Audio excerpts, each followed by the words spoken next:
내가 제일 슬픈 거는 막 인생이 너무 힘들어갖고 고통스러워하는 교우들을 볼 때 너무너무 슬펐어요. 또 할머니, 할아버지들, 자녀한테 버림받는 할머니들 나한테 편지 보내고 뭐 자살을 하려고 그랬는데 그래도 신부님 강의 듣고, 근데 그 편지 내용들이 정말 내가 가슴이 애릴 정도로 슬플 때가 참 많았던 것 같아요. 나는 뭐 안 먹는 거 없어. 다 먹어 지금은. 근데 초등학교 때는 편식을 많이 했어. 그러니까 그 얘기는 내가 편식을 많이 했으니까 내가 병이 걸렸던 거죠. 또 뭐 45살에 위암 걸린 거는 또 아프다고 맨날 술 먹으니까 암 걸린 거지 남 탓이 아니더라고. 보니까 내가 인생을 이렇게 돌아보니까 많은 경우 이렇게 대화를 해보면은 아유 그냥 대통령 때문에 못 살겠다. 이놈의 대한민국에서 못 살겠다. 이놈의 사회가 왜 이러냐. 지질이나 우리 집은 왜 이렇게 이런 가난한 부모를 만났느냐.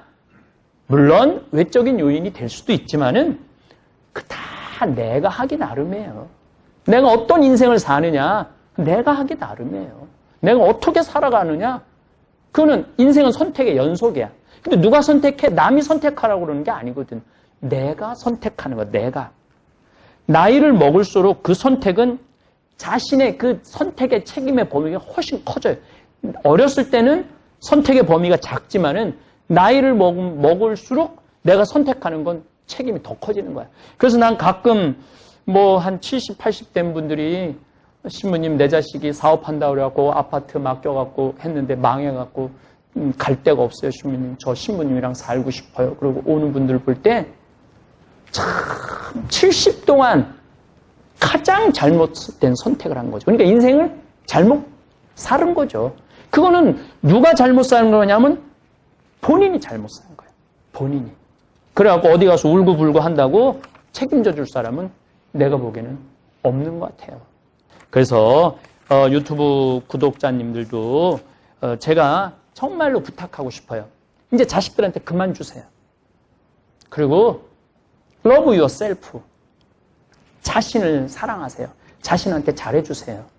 자신한테 정말 갈비 한 번 더 사주고 냉면 한 번 더 사주고 설악산 한 번 더 가고 온천 한 번 더 가고 기회가 된다면은 뭐 이스라엘 성지순례. 오늘도 황창현 신부님의 말씀을 통해 행복한 노후를 위한 해안을 얻어가시길 바랍니다. 황창현 신부님의 행복 특강 바로 시작하겠습니다. 우리 인생에 나중에 좋은 일하는 건 없어요. 나중에 여행 가는 건 없어요.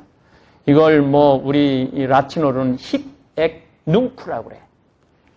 여기, 지금. 영어로는 here and now. 여기, 지금이 제일 중요한 거야. 그러니까 오늘을 충실하게 살지 못하는 사람은 내일도 충실하게 살 수 없는 겁니다. 그래서 하루하루를 이제 2년 후는 우리 이제 마추픽추 갈 거거든요. 2년 후에는 이제 마추픽추 가고 리오데자네이로 하고 그 다음에 꾸리찌빠라고 환경 도시가 있어요. 우리 물론 이과수 폭포도 가죠. 이과수 폭포를 가면은 그 미션에서 그 마지막 신부님 그 떨어지는 장면 그 폭포를 보면은 기가 막혀요. 그 이제 미션을 이제 또 봐야지. 보고 가야지. 그러면은 아 이게 정말 하느님이 얼마나 위대한 분인지 우리가 그냥 이 생각으로가 아니고 그러니까 제가 늘 얘기하잖아요. 나는 기도 안 한다고. 기도할 시간이 없어. 깜짝깜짝 놀래기 바쁜데 언제 기도해. 네. 피카소는 노인에 대해서 이렇게 말합니다. 13살 때 나는 거장처럼 그림을 그릴 수 있었다. 피카소는 워낙 그림을 잘 그렸기 때문에 13살 때 저 뒤에도 그림이 예쁜데 거장처럼 그릴 줄 알았대요. 13살 때. 하지만 아이처럼 그리는데 평생이 걸렸대. 나중에 아이처럼 저기 뉴욕의 피카소 전시회에 내가 한번 가봐서 그 작품을 정말로 봤는데 정말 이건 애가 그린 거예요. 어른이 그린 게 아니야. 그런데 그 안에 다 들어있어. 인생이. 너무너무 놀랐어요. 그 피카소 작품을 보면서 사실 우리가 순수하고 단순해지는데 참 오랜 시간이 걸려요. 내가 우리 직원들하고도 얘기해보면 너무 복잡해. 관계도 복잡하고 생각도 복잡하고 삶도 복잡하고 내가 보기엔 그렇게까지 복잡하지 않아도 되는데 뭐가 그렇게 복잡한지. 피카소 이야기에 예수님의 이야기가 또 상통하는 이야기가 있어요. 너희가 어린아이처럼 되지 않으면 하늘나라를 볼 수 없다. 그러니까 우리가 마음이 깨끗해야 돼요. 복잡하면 안 돼. 깨끗하려고 그러면 내가 늘 하는 얘기지만 일단 욕심이 없어야 돼. 무슨 욕심이 있으면 이때부터 막 계산하고 진짜 복잡해져요. 그 다음에 미움이 없어야 돼. 욕심하고 미움만 없어도 여러분들은 굉장히 단순해질 수 있어요. 저는 이번 여행을 통해서 또 내가 얼마나 무식한지 또 한번 깨달았어요. 제가 미얀마 강의 가갖고 미얀마를 이렇게 여행을 하면서 내가 진짜 무식하구나. 그 미얀마의 문화를 보면서 레이크이라는 그 호수가 있는데 그 호수를 이렇게 보면서 그 불의 옥잠의 그 정화 능력을 눈으로 보면서 야, 내가 뭐 환경공학 하면서 이게 책으로 읽은 거랑 눈으로 보는 거랑은 너무너무 다르더라고. 그 다음에 미얀마 사람들은 여기 다 하얀 걸 칠하고 다녀, 얼굴에. 태양이 너무너무 강하니까 선크림이야. 그 나무에서 이렇게 갈아갖고. 근데 나는 그 영화에서 보면 막 인디안들이 막 이렇게 칠하게 저거 영화로 비주얼로 보여주려고 저러나 보다 그랬더니 아니, 그게 비주얼로 보내는 게 아니고 실질적으로 그들의 그게 문화더라고요.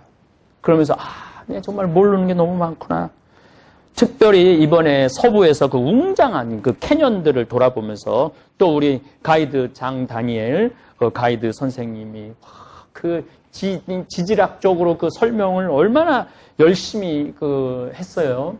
제가 뭐 그랜드 캐년 지금까지 한 5번 브라이어스 캐년 정말로 영어로 빈데어 던데어라고 그래. 나 다 가봤고 다 해봤거든. 그런데도 이번에 와서 또 너무너무 많은 걸 배웠어요. 그래서 이 사람이 죽을 때까지 배워야 되는 거를 이번에 아주 절실히 느꼈어요. 특별히 우리 노인들이 그 할리 데이비슨 그 오토바이, 그 다음에 또 오픈 스포츠카, 이게 젊은 사람들이 타는 게 아니라 전부 다 할아버지가 쫙 수염하고 그 청바지 탁 입고 이 전부 다 할아버지 할머니들이 하는 거지 젊은 사람들이 거의 없더라고. 그분들이 그렇게 럭셔리하게 여행 다니는 모습을 보면서 한국에서 가난하고 외롭게 골방에서 사는 노인들이 정말로 없도록 내가 더 열심히 강의해야겠다는 결심을 했어요. 이제 대한민국 대학 보낼 필요 없어요. 애가 행복하면은 어디 가든 열심히 살아. 우리 생태마을 지금 직원들 채용하는데 내가 하지만 우린 블라인드 채용을 해요. 학교 나온 거 안 따지고 성적 안 따지고 아무것도 안 봐요. 그냥 자기 속에서만 봐요. 그런데 뽑았는데 얼마나 우리 좋은 대학 여기 나중에 그 전에 막 나는 어디 대학 나왔고 어디 대학 나왔고 어디 대학 나왔고 다 소용없더라고. 내가 이렇게 수많은 직원들 왔다 갔다 하면서 보니까 행복한 직원이 행복하게 일을 하더라고. 그러니까 어렸을 때 행복하게 자란 사람이 여기 와서도 행복하게 살고 어렸을 때 불행하게 자란 아이들은 여기서도 며칠 못 끼고 이 친구들하고 직원들하고 못 섞이고 이게 정말 대한민국이 정말로 이제 행복하려고 그러면 학원 없어야 돼요. 그 다음 대학 등록금 다 내줘야 돼. 애 나라고 120조인가 130조를 썼대요. 근데 한 15조, 20조면은 애들 등록금, 대학 등록금 다 대줄 수 있다는 거야. 그러면은 그거 쓰는 돈 대신 대학 등록금만 국가에서 다 내줘도 우리나라 부모님들 등록금 안 내고 그 돈 모아갖고 노인 때 할리 데이비슨 타고 여행 다니고 미국 여행 다니고 한국 여행 다니고 얼마나 할 수 있어요. 근데 그것 때문에 다 망가지는 거야 지금 대한민국이. 그래서 어제도 미국도 사실 그렇다고 그래요. 미국 내 그 등록금 때문에 부모들은 등록금을 안 대주지만 애들이 대출 받은 거, 그거 갚는다고 평생을 감옥에 사는 기분이 든다고, 평생을. 그래서 제가 이제 잠비아에 만들고 싶은 세상은 공부의 세상이 아니에요. 경쟁의 세상이 아니에요. 그냥 열심히 노동하고 일하고 서로 나누고 행복하게 사는 그런 세상을 만들고 싶은 거예요. 또 동부에서는 미국의 독립전쟁, 남북전쟁, 또 이 나라 초대 대통령 워싱턴, 토마스 제퍼슨, 링컨, 또 내가 좋아하는 벤자민 플랭클린, 우리 조 가이드님 큐라고 그러는데 큐 가이드님 얘기를 들으면서 많은 감명과 영감을 받았어요.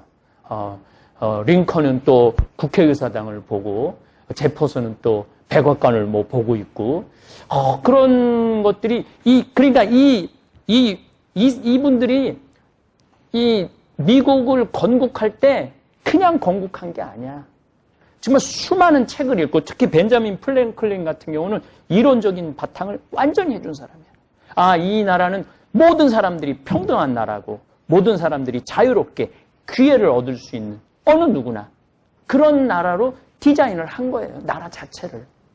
물론 중간에 인디안들 힘들게도 하고 또 그 남북 전쟁 때 어마어마한 사람들이 죽었죠. 남북 전쟁 때. 그러나 하여튼 지금 한 40년 정도 된 것 같아요. 미국 독립이 1776년 독립을 시작을 하고 1783년에 완전히 영국으로부터 독립을 했으니까 200년이 이제 240년이 넘었죠. 그런데 이 미국이라는 나라가 이렇게 단단하게 지금까지 이어올 수 있는 것은 바로 이 건국의 이 아버지들이 만드는 거죠.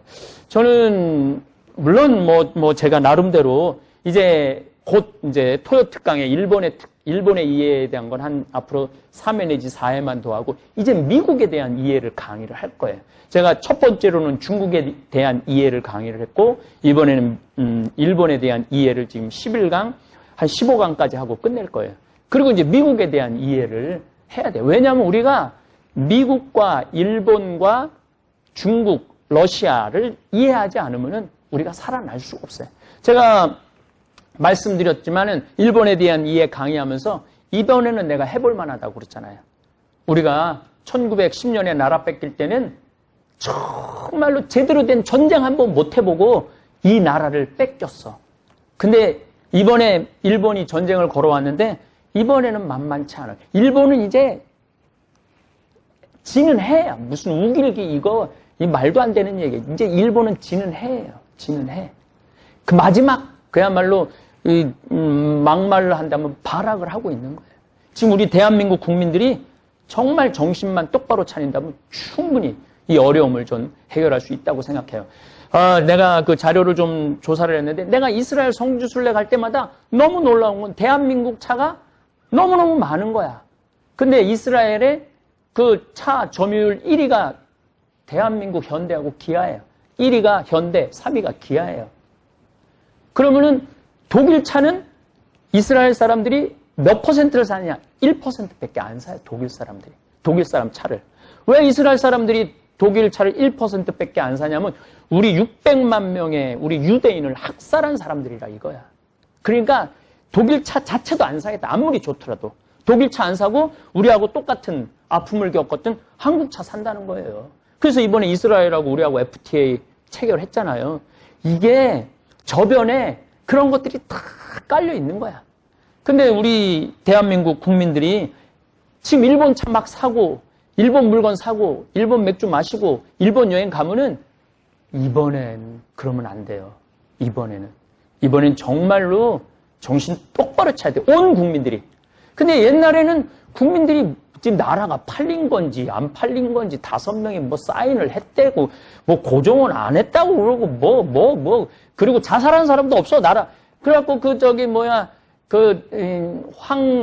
우리 황현이라는 분이 그 한 분이 자결을 한 거예요. 그 다음 이준 열사가 하고 그리고는 안 죽어서 나라가 뺏겼는데도 전쟁도 안 하고 그래서 우리가 36년 동안 그 수많은 우리 이 조상님들이 끌려가서 죽음을 당한 거죠. 어쨌거나 하여튼 제가 이번에 이 미국 여행을 하면서 더 많이 공부해야 되겠구나. 이 여행을 다니면 다닐수록 내가 깨닫는 게 뭐냐면 내가 무식하다는 거예요. 내가 무식하다는 거예요. 더 많이 배워야 된다는 사실. 이번에도 또 아주 기가 막힌 거를 배웠어요. 루이비통이 난 그게 무슨 똥인 줄 알았더니 루이 왕을 위하여라는 뜻이라는 거예요. 루이 왕을 위하여, 루이 빗똥이. 그런 것도 모르고 사는 거예요. 물론 난 루이 빗똥을 한 번도 써본 적이 없지만, 그냥 난 루이 왕을 위해서 산 적이 한 번도 없는 거지. 예. 사실은 아는 것보다 모르는 게 훨씬 많다는 사실을 깨닫는 게 여행의 가장 소중한 경험이에요. 그래서 이런 세상도 있구나. 이런 세상도 있구나. 이런 것도 있구나. 그런 것들을 여러분들이 저는 학교보다 훨씬 많은 걸 이 여행을 통해서 많이 배웠어요.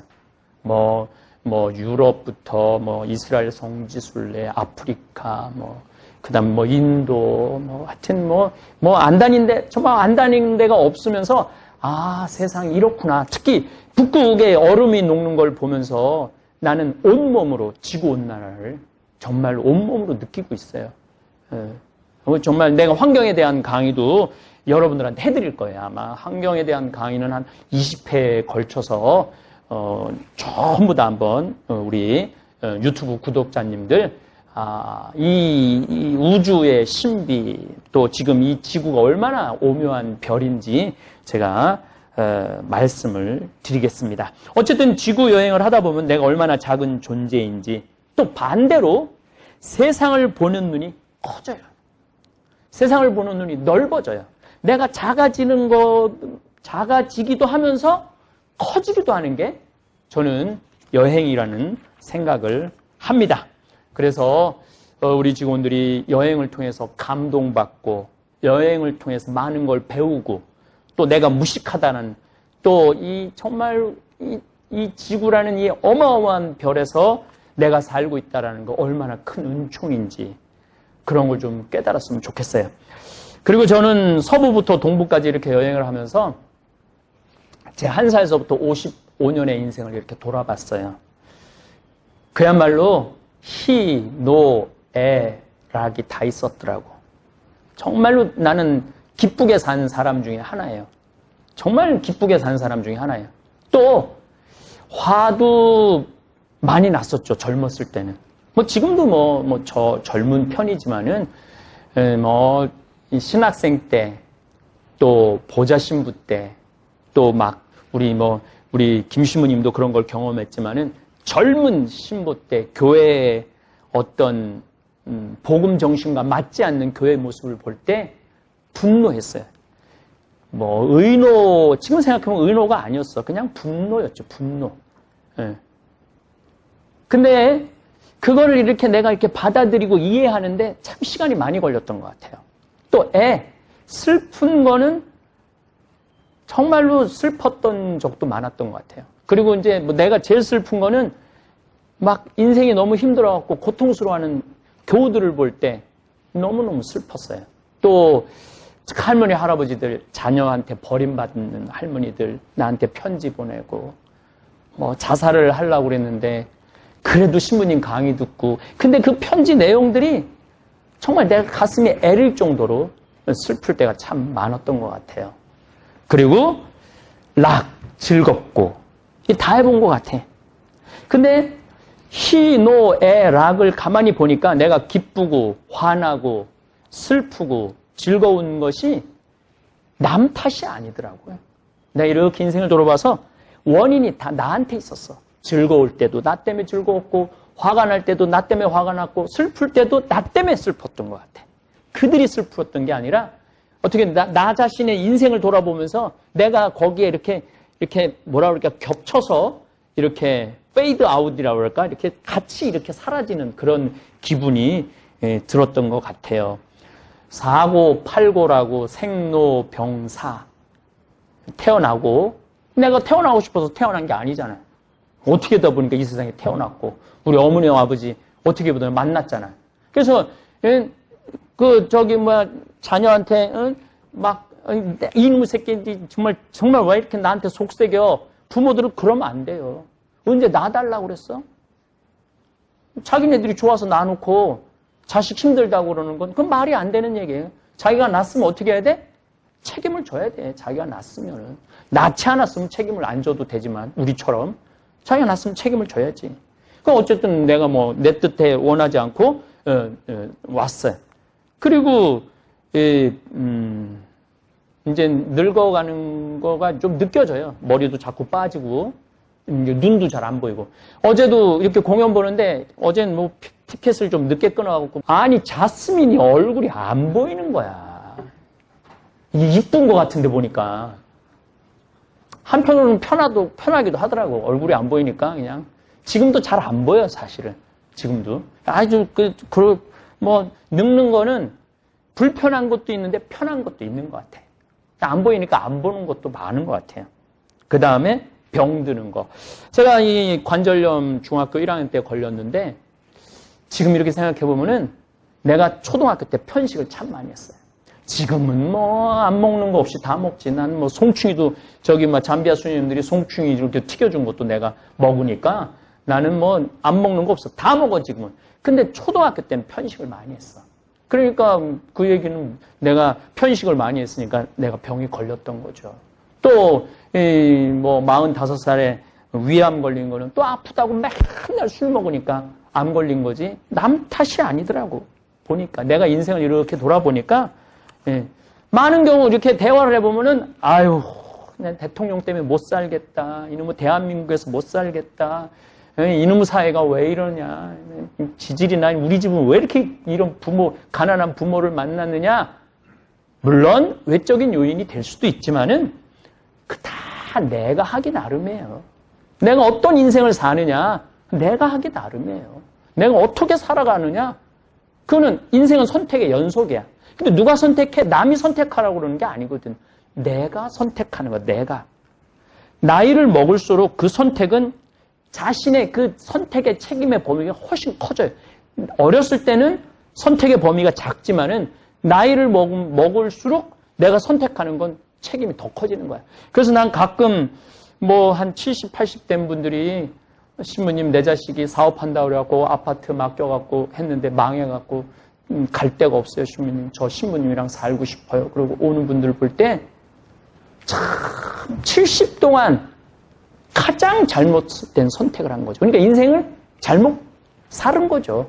그거는 누가 잘못 사는 거냐면 본인이 잘못 사는 거예요. 본인이. 그래갖고 어디 가서 울고불고 한다고 책임져 줄 사람은 내가 보기에는 없는 것 같아요. 그래서 여러분들도 지금 막 힘들고 고통스러운 분들 계실 거예요. 그런데 냉정하게 한번 돌아보세요. 내가 얼마나 성실하게 살았는가. 내가 얼마나 정도로 살았는가. 나는 욕심을 부리고 내가 좀 더 욕심을 부릴 때 넘어지는 거죠. 제가 늘 얘기하잖아요. 1,500억을 사기를 당했다. 조이파리가 사기를 해갔다. 어쩌고저쩌고 했는데 사기친 놈도 나쁜 놈이지만 사기 당한 사람도 결코 훌륭한 사람들은 아니에요. 욕심 때문에 본인이 한 걸음 한 걸음 걸어 나가면은 그게 다 쌓여서 나중에 덕이 되고 부가 되는 건데 욕심을 부리기 때문에 고통스러운 거예요. 그래서 인생은 남 탓할 필요 없다. 내 탓이다, 내 탓. 인생은 자기 하기 나름이에요. 제가 이렇게 잠깐 LA, 샌프란시스코, 워싱턴 이쪽 들렀지만은 정말 우리 미국 교우들이 감동적인 대접을 받고 있어요. 또 우리 이경 바오로 신부님께서 이렇게 성당까지 이렇게 해줘서 우리가 정말 감사 미사까지 이렇게 할 수 있도록 해주셨어요. 주위에서 많은 분들이 신부님 도대체 신부님 어떻게 사셨기에 가는 곳마다 식사 대접에 여행 중에 오르가닉 간식까지 챙겨줍니까? 저는 우는 아이에게 젖 더 준다는 우리말이 있죠? 근데 난 이 말 틀렸다고 생각해요. 우는 아이가 도가 넘으면은 때리든지 내던지든지 해요. 여기 자식 키운 부모님들 다 경험해봤죠? 그리고 나 얘기 많이 들었어요. 사실은 내 애 많이 때렸다고, 많이 울어갖고. 너무 울면은 때리는 거예요. 그리고 이 말이 나와요. 지겨워. 지겨워. 아유, 지겨워. 내가 이걸 왜 낳는지 몰라.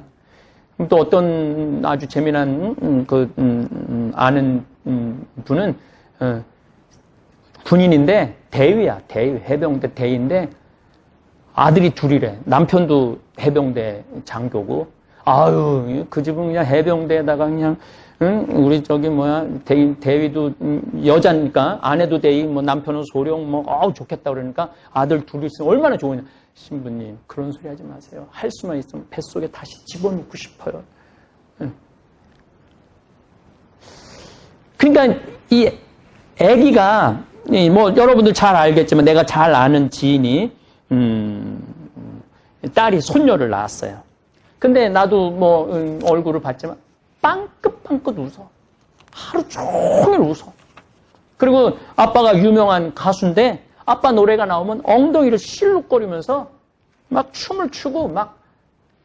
그래서 이제 엄마가 이제 딸 이제 집에 가면은 이 빵긋빵긋 웃는 손녀를 보면 내가 보면 온몸이 아픈 사람인데 막 팔도 아프고 어깨도 아프고 근데 아무리 어깨가 아파도 빵긋빵긋 웃으니까 어떻게 하냐면 자꾸 안게 되고 집에 있으면 보고 싶다는 거예요. 빵긋빵긋 웃으니까. 손주 자랑하려면 10,000원 내고 손주 자랑하라는 말이 있지만은 10만 원이 아니라 1,000만 원을 내도 아깝지 않는 그런 손주라는 거예요. 저도 사실은 이제 조카가 이제 우리 이제 둘을 낳았어요. 그러니까 내가 이제 손녀 딸하고 이제 손주 아들이 있는 거지 조카. 근데 그 집에 가면 애들이 우리 집에 이제 오면은 다 웃어. 그러니까 내가 너무 그냥 막 좋아하고 웃고 쳐다보고 막 좋아하니까 꼭 나올 때 돈을 주게 돼요. 복돈이라고 주게 되더라고. 제가 이번에도 LA에서 잠비아 신학교 하라고 4만 달러를 벌써 받았어. 그냥 하루 스쳤는데 그 다음에 잠봉 아메리카가 벌써 40만 달러를 모았대. 200명이. 놀랍지 않아요? 저는 내가 여기 미국에서 사목하는 사람도 아니고 그냥 2년에 한 번 얼굴 한번 볼까 말까 하는데 가장 자기네들끼리 모여서 돈을 모으는 거예요. 그래서 50만 달러까지 모으겠다는 거예요. 그래서 내가 그랬어요. 신학교 성당 짓겠다고. 그래갖고 그 잠봉 아메리카 그 단원들 내가 그 신학교 성당 입구에다 이름 다 써주겠다고.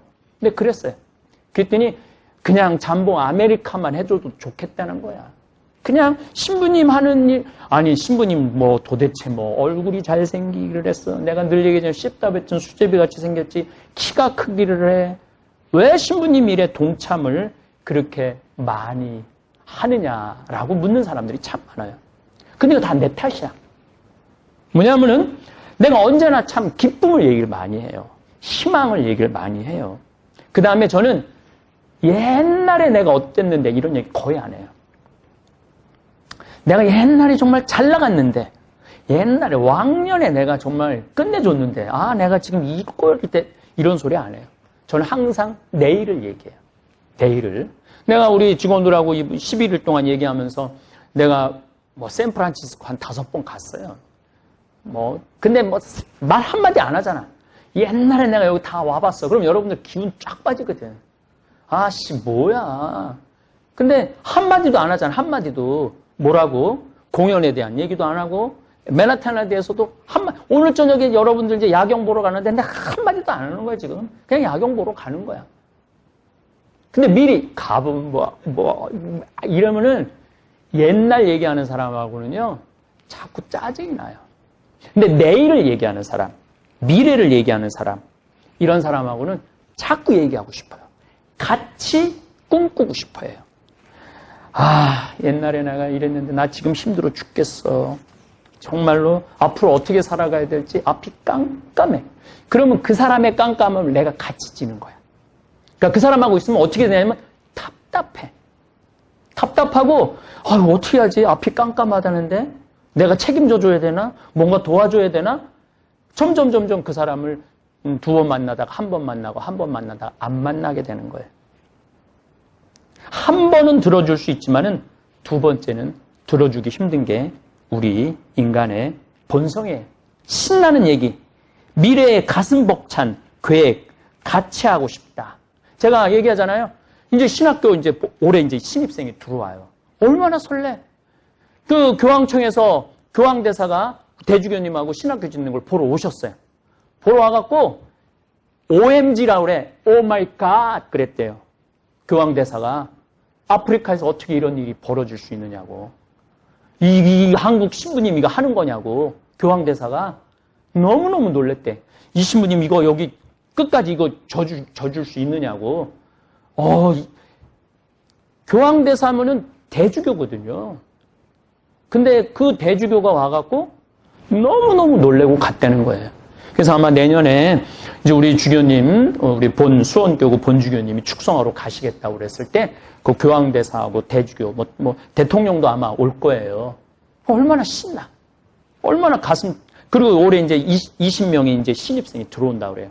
저는 앞으로 한 50명, 그리고 100명까지 저는 들어올 거라고 생각을 해요. 참배 가톨릭 신자가 500만 명이라고 그러니까 시스템만 잘 갖춰준다면은 그러면은 아프리카의 교회, 가톨릭 교회가 일어나는데 정말 우리가 하나의 미랄이 되는 거거든요.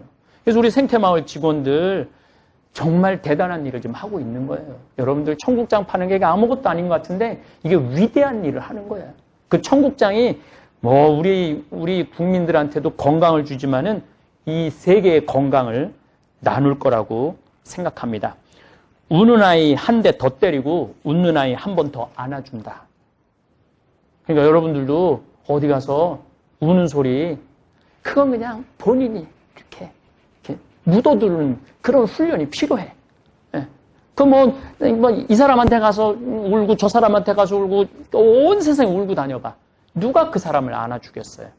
여기 반짝반짝 웃고 저기 반짝반짝 웃고 그러면 오늘 차 같이 하자고 그러고 커피 한 잔 같이 마시자고 그러고 밥 먹자고 그러고 그게 인생이에요.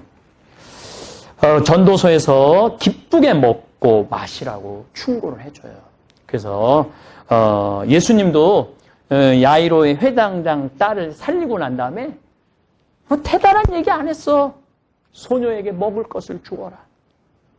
죽도 살아났는데 너 살아났으니까 기도해라 여기 고맙다고 그래라 저기 고맙다라고 그런 얘기 안 해요. 소녀에게 먹을 것을 주어라 이렇게 말씀하세요. 오늘 우리 메이플 김대건 안드레아 성당 교우들이 각자 집에서 우리 생태마을 직원들을 위해서 이 미사 끝나면은 먹을 것을 지금 다 준비를 해놨대. 그래갖고 신부님이 지금 미사 언제 끝나는지 왔다 갔다 지금 하셔. 예. 근데 오늘 토요 특강 때문에 지금 말을 지금 내가 많이 하는 거예요. 예, 정말 감사합니다. 어디를 가든 너희는 먹고 마시고 머무를 자격이 있다라고 예수님 말씀하셨어요. 저는 그 말이 얼마나 고마운지 몰라요. 왜냐하면 내가 전 세계 어디를 가도 내가 돈을 내 뭐라고 하길래 돈을 내지는 않지. 돈을 더 받아오지 오히려. 나 먹여주고 재워주고 차비하라고 돈 주고. 오늘 음식도 저는 하느님이 마련해 주셨다고 믿습니다. 우리는 이 힘으로 잠비아의 기적을 일으킬 것입니다. 여기 온 대부분의 직원들 내년에 우리 헬레나도 그렇고 또 사비오도 그렇고 아마 우리 국장님들 직원들 우리 신부님들도 내년에 잠비아에 2달 할 우리 스텝들이에요. 우리 직원들이 이번 미국 여행을 통해서 미션, 내 사명이 뭐냐? 내가 왜 생태마을에서 일을 하고 있느냐? 생태마을하고 아프리카 잠비아하고 어떤 연관이 있는가? 그런 거를 더 이렇게 몸 안으로 이렇게 체득을 했으면 좋겠어요. 어쨌든 이제 남은 시간 이제 그야말로 아직도 놀랄 일이 한 번 더 남았어요. 우리 나이아가라 폭포 가잖아요. 정말로 어쨌든 어쩌고 저쩌고 가서 놀래고 우리는 내일을 꿈꾸는 사람들입니다. 그래서 유튜브 구독자님들도 제가 정말로 부탁하고 싶어요. 이제 자식들한테 그만 주세요. 그리고 love yourself. 자신을 사랑하세요. 자신한테 잘해주세요. 자신한테 정말 갈비 한 번 더 사주고 냉면 한 번 더 사주고 설악산 한 번 더 가고 온천 한 번 더 가고 기회가 된다면은 뭐 이스라엘 성지순례 또 더 기회가 된다면 잠비아 내년 7월 8월 피정 이런 도전을 해보면은 인생이 확 달라질 거예요. 자, 오늘 전도서 말씀으로 토요특강 맺도록 하겠습니다. 나는 사람이 사는 동안에 기뻐하며 선을 행하는 것보다 더 나은 일이 없다는 것을 알았다. 사람이 먹고 마시고 수고함으로써 기쁨을 누리는 것, 그것이 하느님의 선물이다. 여러분들 내일을 이야기하는 분들 되시기를 바라겠습니다. 그래서 우리 할머니들 이제 이거 끝나고 여 바깥에 지금 이제 모닥불 피고 놀 거죠? 네, 모닥불 지금 펴줄 거야. 그 모닥불 피면은 자, 우리 젊은 사람들한테 이 남은 이 지금 30년, 40년이 소중해. 지금 10년 남은 할머니들이 소중해. 10년 남은 할머니들이 소중해지. 그러니까 오늘 밤에 모닥불 펴줄 테니까 이 밤을 불살르라고. 예? 원 없이 그냥 즐겁게 노시라고. 예? 본당 신부님도 온다고 내가 통화했으니까 이 밤을 불살르고 즐겁게 보내세요. 아까 보니까 벌써 춤추고 노래하는 할머니들이 있는데 그렇게 사셔야 된다는 거예요. 제발 자식 걱정하지 말고. 자식 걱정한들 해결해 줄 수도 없고 자식의 마음에 담지도 않아. 근심 걱정 다 털어버리고 어떻게? 모닥불 펴놓고 이 밤을 불살르시기 바랍니다. 어떤 할머니는 비산동에 있었던 그 할머니는 아마 돌아가셨을 거야. 굉장히 나이 먹은 할머니인데 고해소에 들어오면요 3공학에 잘못한 거 4공화국에 잘못한 거 5공화국에 공화국별로 죄를 고백해요. 그런데 이 할머니는 죄의 본질은 뭐야? 이렇게 힘들게 내가 살아왔는데 내가 자식 하나를 키웠는데 이 자식이 너무너무 속을 썩여갖고 지난주 너무 속상해갖고 줄미살 빠진 거야. 죄는 줄미살 빠진 건데 이 줄미살 빠지는 과정을 3공화국부터 설명을 해야 돼. 3공화국, 4공화국, 5공화국. 그런데 다음에 또 고해성사 보면 신부님 내가 3공화국 때 4공화국 때 5공화국 때 꼭 얘기를 해요. 변함없이 1년 365일 고해소에 들어오면 내가 외워. 그래 저 할머니가 하면 그래 3공화국 때 뭐 이승만 때 뭐 똑같이 해요. 다 외워 내가 끝까지. 예, 그러지 마세요. 예. 공치사하지 말라는 거야. 내가 옛날에 너희들을 어떻게 키웠는데 애들은 뭘로 들어? 그 잔소리로 들리는 거야. 잔소리로. 그리고 과거를 얘기하는 건 불행한 거예요. 미래를 얘기해야 돼요. 미국에 할머니 한 분이 99살에 대학을 들어갔어요. 경영학과를 들어갔어요. 102살에 졸업한대요. 네 할머니 꿈이 뭔지 알아요? 102살에 졸업해갖고 취직해갖고 그거 버는 돈으로 아프리카의 어려운 애들 도와주는 게 꿈이야. 이 할머니는 99이라도 나가보기에는 할머니 아니에요. 대학생이지. 나이는 숫자에 불과한 거예요. 나이는.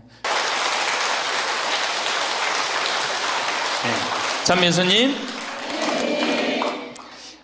제가 2번 강의를 했더니 할머니 한 분이 저한테 기가 막힌 시를 하나 저한테 주셨어요. 그래서 이거 읽으면서 시작하면 좋을 것 같아요.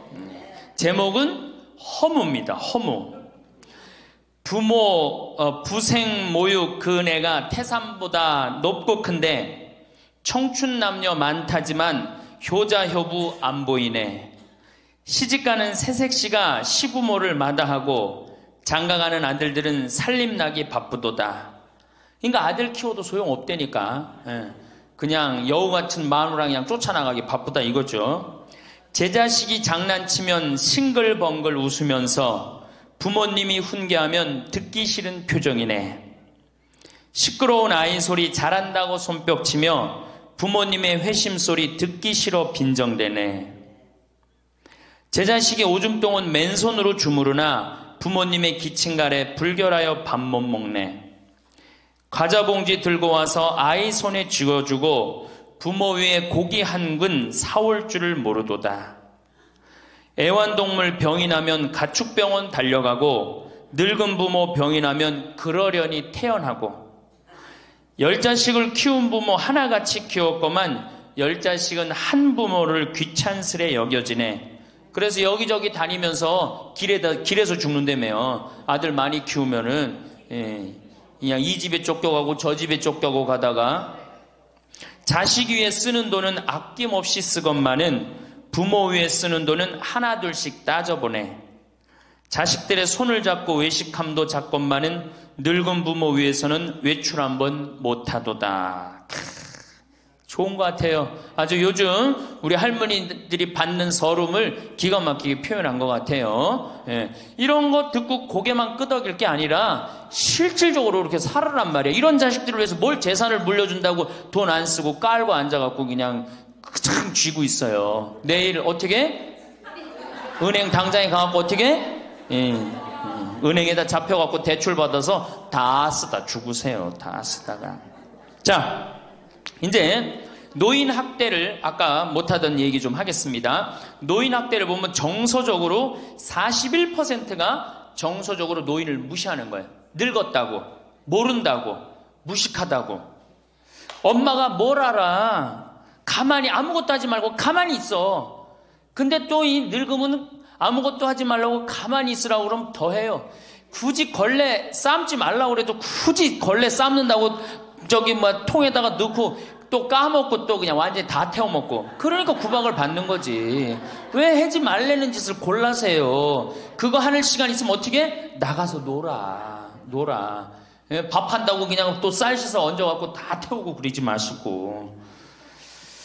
자, 그 다음에 학대가 41%, 방임이 24%예요. 방임. 밥을 먹거나 말거나 방 청소를 해주지도 않고.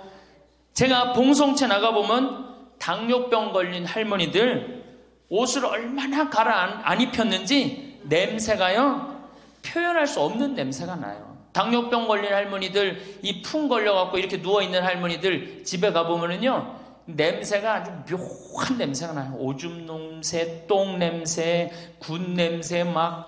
그래갖고 그냥 또 봉송체를 가보면은 다 자식 며느리 다 돈 벌러 가고 다 학교 가고 할머니만 혼자 있는 경우도 많아요. 그러니까 그냥 거기서 그냥 이불 속에서 그냥 있는 거예요. 참 그런 거 보면 참 마음이 안타깝죠. 이게 뭐 80, 90된 어머니한테 용돈 드린다는 것은 말할 것도 없어요. 말할 것도 없어요. 전 가끔 이 술이 들어오면은 아버지한테 드려요.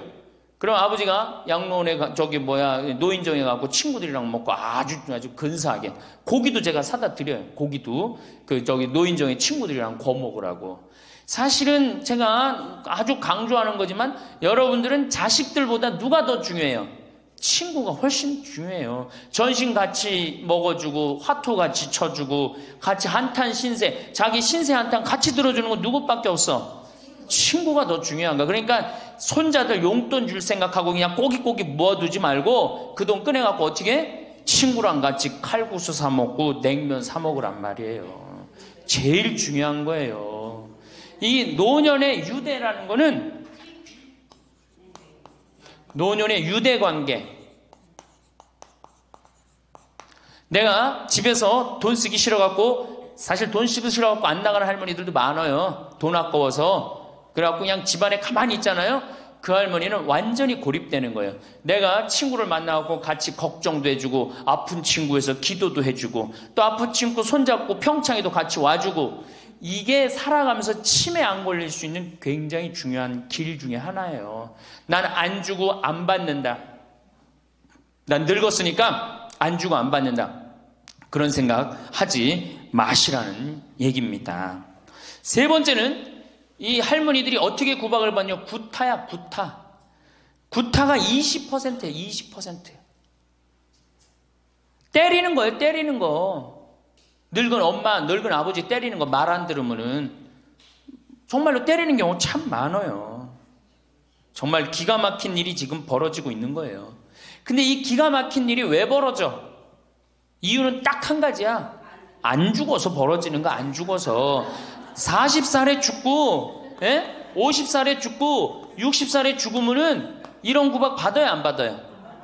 이게 70도 살고 80도 살고 90도 사니 이게 자식들이 지치는 거예요. 그러니까 자식들이 나를 좀 무시해도 섭섭해할 게 없어요. 이제 이렇게 이 보너스 인생 요거는 누가 책임져야 돼? 내가 책임져야 돼요. 내가 똑똑해져야 된다는 얘기야.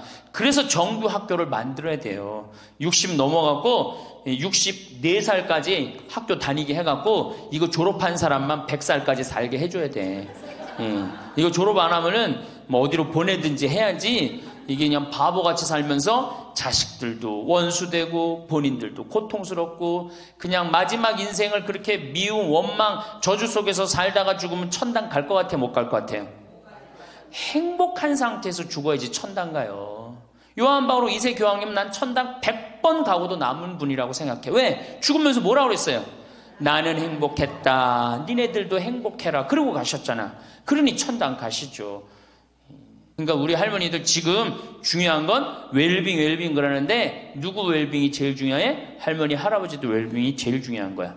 나머지 20%는 어떻게 하느냐? 네 번째 노인 구박은 늙은 부부가 서로 구박하는 거야. 늙은 부부가 서로 죽으라고. 나가 죽으라고. 너 그러려면 나가 죽으라고. 늙은 부부가. 처음 시집 올 때 다소 곧했던 마누라가 나이를 먹을수록 거칠어지죠. 그렇죠? 얌전해지긴 뭐가 얌전해? 지금 우리 할머니들 할아버지들한테 얌전해 안 얌전해요? 막 소리 지르고 그러잖아요. 오히려 누가 얌전해? 할아버지들이 얌전해져. 늙으면 이상하게. 그러니까 할아버지들이 여성스럽고 할머니들이 남성스러워져요. 그냥 어떤 할아버지가 이제 나이를 먹으면 먹을수록 이 기가 죽어갖고 할머니가 말을 안 듣는 거야. 저녁을 먹으려고 그러는데 안방에서 마누라 오늘 저녁 뭐 했어? 국은 뭐 끓였어? 근데 아무 대답이 없는 거. 부엌에서 딸그락 소리는 들리는데.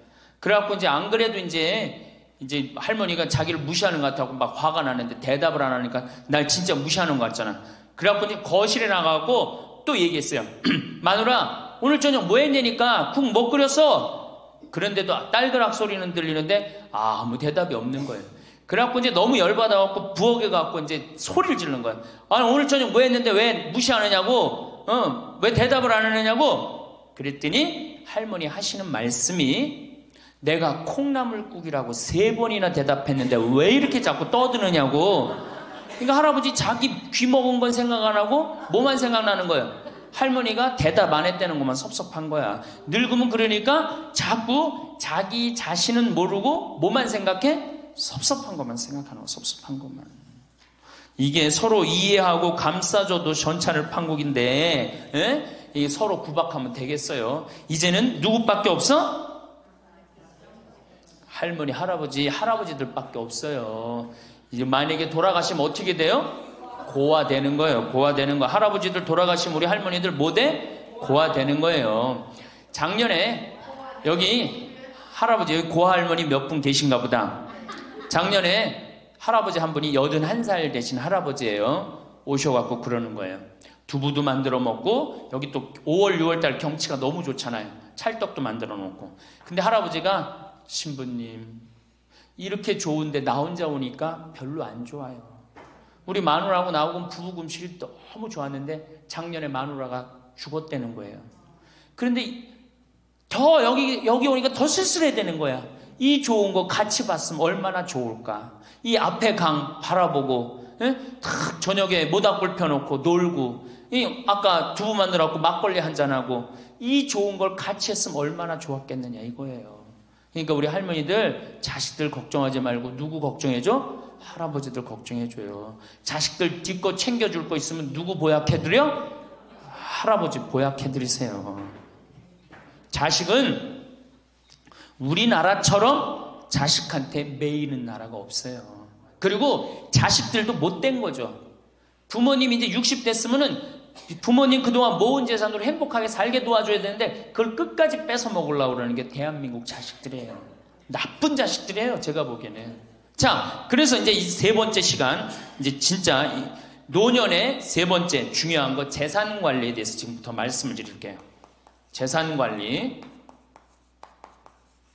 노년의 재산 관리 첫 번째, 닭으로 잡아먹지 말고 달걀로 살아라. 닭으로 잡아먹지 말고 뭘로 살아라? 달걀로 살아라. 우리 할머니들 닭 몇 년 살아요? 닭. 예. 닭이 뭐 1년, 2년 산다고 그러는데 닭이 27년 살아요. 닭이 27년 살아요. 안 잡아먹으면 안 죽어요. 우리가 잡아먹어서 빨리 죽는 거지 안 잡아먹으면 안 죽어요. 그럼 내가 키운 닭이 지금 7년 키운 닭이 있는데 300알 정도 나요. 300알 정도. 아주 더울 때, 아주 추울 때 빼고는 다 나요. 그러면 우리 할머니들 닭 잡아먹으면 어때 그날? 어때 그날? 좋잖아요. 닭다리도 뜯어먹고 국물도 먹고 그 배 갈라갖고 찹쌀도 넣고 그냥 거기서 찹쌀도 먹고 다음날 있어요 없어요? 아무것도 없죠? 달걀은 계란 후라이도 해먹고 계란찜도 해먹고 달걀찜도 해먹고 그 다음에 생달걀 먹기도 하고 그 다음 뿅아리도 까고 굉장히 좋죠? 근데 늙어서 대부분이 뭘로 잡아먹어요? 재산을? 닭으로 잡아먹는 거예요. 어떻게 잡아먹어? 어머니 아버지 제가 이번에 좀 사업을 좀 하고 싶은데 가게를 내고 싶은데 어머니 이거 좀 도와주시면은 제가 어머니 아버지 집에서 잘 모실 테니까 어머니 지금 살고 있는 집 팔고 우리랑 합쳐서 삽시다. 내가 가게 낼 테니까. 할머니들이 내가 살면 얼마나 사나? 자식이 사업하겠다는데 내가 무슨 영화를 볼래나? 살면은 얼마나 사나? 몇 년 더 살아? 30년 더 살아요. 70부터 30년이 소중한데 이걸 다 까먹고 자식 해줘야 되겠다. 그리고 집 팔고 아들 집으로 들어가는 날 그날부터 할머니들은 뭐가 되는 거냐? 천덕꾸러기 되는 거예요. 천덕꾸러기 되는 거예요. 그 다음에 눈칫밥 먹는 거예요. 내 재산 주고 내가 이 집에 다 키운 자식인데도 70, 80 되면 어떻게 돼? 눈칫밥 먹고 천덕꾸러기 되는 거야. 그러니까 절대 닭으로 잡아먹으면 안 돼요. 내가 잘 아는 양반이 정년퇴직을 하고 6억을 모았어요. 6억을. 근데 아들이 가게를 하고 싶다는 거야. 가게도 그냥 서울에서 얻어야 되고. 그래갖고 내가 아버지 잘 모실 테니까 그거 좀 돈을 좀 나한테 투자를 해달라고. 그래갖고 이분이 그랬대. 내가 이제 은퇴도 했고 자식한테 기대서 살아요. 은퇴하고 자식한테 기대고 산다는 생각 절대 하지 마세요. 은퇴하고 그 돈 가지고 내가 알아서 살아야지 이 돈 자식한테 주고 기대서 살아야지 그 생각하지 마. 그래서 거지 근성을 버리라는 거예요. 제 얘기는 뭐든지 늙으면 거지 근성이 생겨요. 자식한테 기대서 살고 어디 가면 날 해주길 바라고. 그렇죠? 이 생각을 버려야 돼. 이제 독립적인 주체로 살아가야 된다는 생각을 해요. 그래서 자식한테 6억을 딱 줬는데 다음날 이자가 나와야 안 나와요? 다음 달 안 나오죠? 이 은행에다 놓으면 이자 아무리 못 돼도 한 200만 원, 300만 원 나올 거야. 그럼 200만 원, 300만 원 원금도 있고 이자도 200만 원, 300만 원이면 어떻게 해요? 쓸만해져? 근데 아들은 자기 사업 유지하기도 바쁜데 부모님 한 달에 200만 원, 300만 원 용돈 드릴 수 있어요? 없어요? 우리 자식들 의식 속에는 무슨 의식이 있어? 부모 돈은 내 돈이라는 의식이 있어요. 도둑놈 심보가 있단 말이에요. 도둑놈 심보가. 결국은 이분 60 넘은 젊은이 아니야. 젊은이. 이분 어떻게 아파트 경비 나가고 있어요. 결국은 자기 인생 누가 망친 거야? 본인이 망친 거예요. 본인이 자기 발등 누가 찍은 거야? 그래서 이제 누구 원망해? 자식 원망하는 거예요. 원망하고 있는 거예요. 누가 잘못했어? 할머니들이 잘못한 거지. 할아버지들이 잘못한 거지. 남은 30년 인생 휴가다. 보너스다. 내가 가지고 이제까지 벌은 거 이거 갖고 잘 써야 되겠다. 이 생각을 하셔야 된다는 겁니다.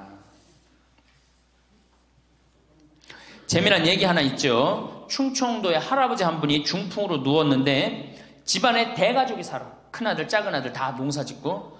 근데 중풍으로 누워봐. 이 똥 오줌 막 못 가리고 이러면은요 정말로 참 아무도 안 들여봐요.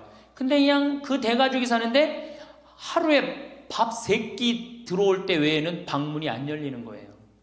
그러니까 이 할아버지가 기가 막히잖아. 손자도 있고 손녀도 있는데 3번밖에 방문이 안 열리니까 하루는 큰아들을 부른 거예요. 얘야 저 논 두만지기 좀 팔아와라. 아버지 누워있는데 무슨 돈이 필요합니까? 글쎄 그거 내 땅 아니냐. 두만지기를 팔아왔어요. 그랬더니 이거 은행에 가고 1,000원짜리로 바꿔와라. 1,000원짜리로 바꿔 왔어요. 이거 내 이불 밑에다 깔아라. 쫙 깔았어요. 그러고 난 다음에 방문 열릴 때마다 1,000원씩 얹어준 거예요.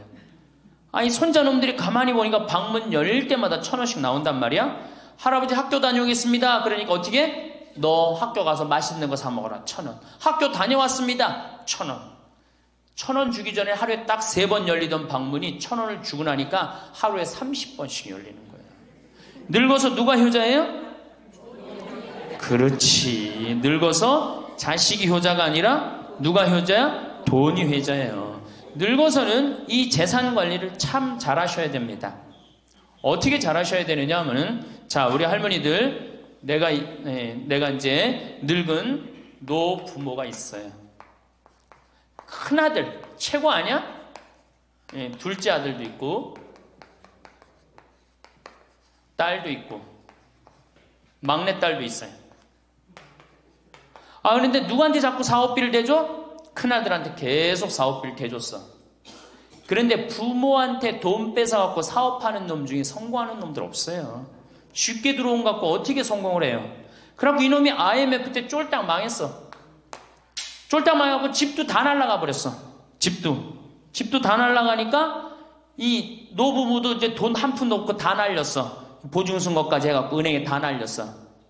그러면은 둘째 아들네 집에 가면 둘째 아들이 받아줄 것 같아, 안 받아줄 것 같아?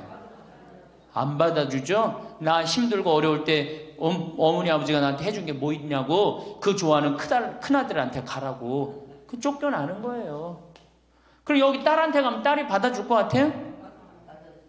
그 좋아하는 엄마 아들한테 가라고 그러고 갈 데가 아무것도 없는 거예요. 나이 먹어갖고 한 자식한테 재산 주는 것처럼 어리석은 게 없어요. 그리고 재산을 줘서도 안 되고. 그러니까 기브 앤드 테이크를 해야 돼. 나이 먹어서. 기브 앤드 어떻게? 테이크. 주고 받아야 돼. 제가 평화방송에서도 한번 얘기했지만 우리 어머니가 저한테 예전에 내 차가 고장이 났었어요. 에어컨이. 그랬더니 내 차를 한번 타보시더니 신부님 차 고장이 나고 어떻게 하느냐고 그래갖고 은행에서 돈을 찾아갖고 10,000원짜리를 이렇게 신문지에 싸갖고 왔어. 너 수표로 갖고 어떤데. 그래갖고 이렇게 싸갖고 왔어요. 그래서 어머니가 주신 돈으로 소나타, EF 소나타 골드를 샀어요. 그러니까 내가 어머니가 나한테 그 엄청난 좋은 차를 사줬기 때문에 난 지금 어머니한테 용돈 드리는 거 하나도 아깝지 않아요. 아깝지 않을 뿐더러 지금 내가 용돈을 앞으로 10년을 드려도 못 갚아요. 그러니까 기브 앤드 테이크야. 우리 누나도 어머니가 차를 한 대 사줬어요. 누나도. 그래갖고 어머니가 강원도 놀러 가고 싶다. 언제든지 모시고 와. 왜? 차 사줬으니까. 지리산 놀러 가고 싶다. 그럼 언제든지 모시고 가요. 기브 앤드 테이크예요. 큰아들, 딸이 대학에 들어갔어요. 작년에 어머니가 그렇더라고. 내 첫 손녀 대학 들어가니까 대학 등록금은 내가 내마. 그거 딱 내주는 거예요. 얼마나 좋아요. 네. 그러니까 우리 집은 어머니가 수원 정자동에 사는데 자식들이 반경 1km에 다 붙어 삽니다. 왜 붙어 살까요? 떨어지는 고물이 있잖아요. 떨어지는 고물이. 네. 그러니까 반경 1km 다 붙어 사는 거예요. 또 반대로 제가 우리 자식들한테 원칙을 정해놨어요. 부모님한테 용돈 드리는 원칙. 그래서 우리 어머니 아버지가 1년에 연봉 2,000만 원이 넘어요. 자식한테 받는 용돈이. 많이 받죠?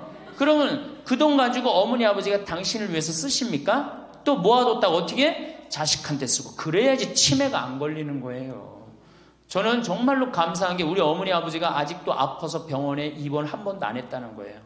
지금도 이제 소백산에 송이 캐러 가신다고 나한테 전화를 하셨어요. 가실지 안 가실지 모르겠지만 그럼 또 소백산 꼭대기까지 뛰어 올라갔다 뛰어 내려오는 거예요. 우리 아버지. 그게 좋은 거예요. 부모 자식 지간이 그래야지 뭐가 싹 터요? 사랑이 싹 트는 거예요. 효도는 이제 없어진 시대고 뭐만 남아있는 거예요? 사랑을 하느냐 안 하느냐만 남아있는 거예요. 이걸 누가 잘해야 돼? 할머니들이 잘해야 되는 거예요. 한 자식한테 몰아주지 말고 어느 자식 불쌍하다고 계속 보증서 주지 말고 그럴 것도 없어요. 그냥 은행에 가갖고 어떻게 딱 맡기고 난 다음에 그거 갖다가 쓰면 되는 거예요. 자, 닭으로 잡아먹지 말고 뭘로 해라? 달걀로 살아라. 그러니까 자식한테 절대 주지 말고, 그럼 신부님 무슨 재주로 달걀로 삽니까? 방법이 뭡니까? 부동산에 집착하지 마라. 늙어서. 부동산에 집착하지 말라.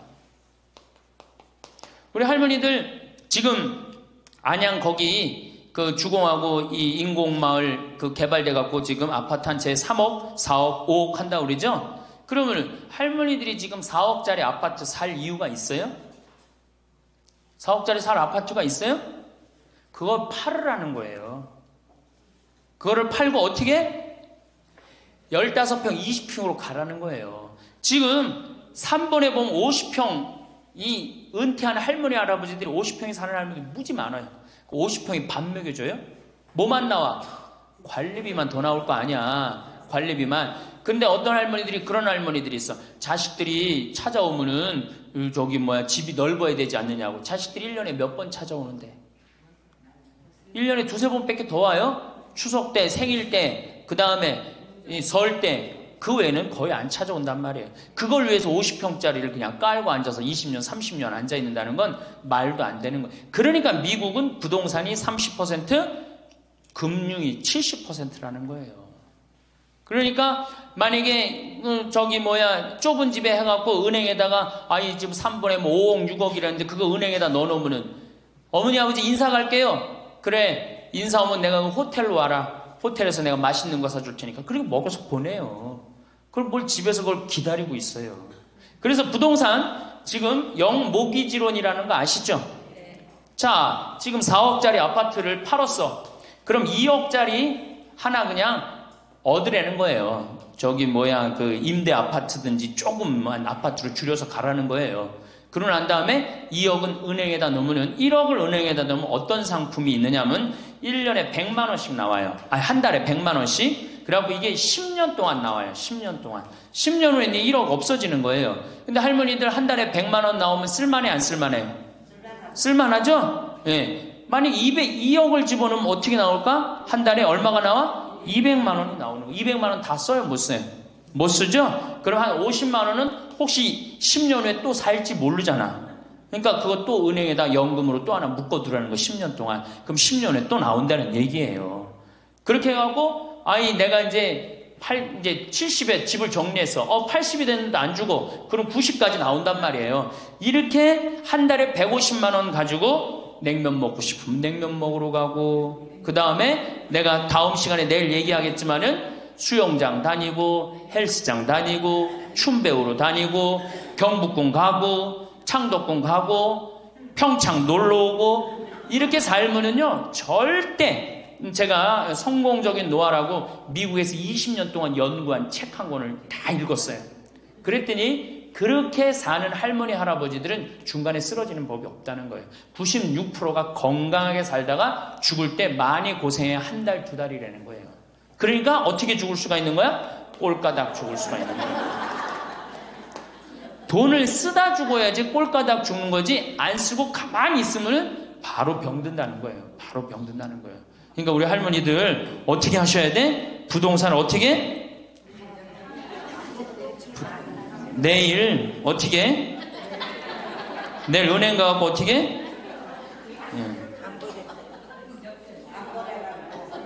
은행 가갖고 평가 받아갖고 더 좋은 건 뭐냐? 이 집을 팔지 않고 더 좋은 건 그냥 영모기지론이라고 그러죠? 영모기지론. 은행에 갖다 맡기고 다 내가 죽을 때까지 돈이 나옵니다.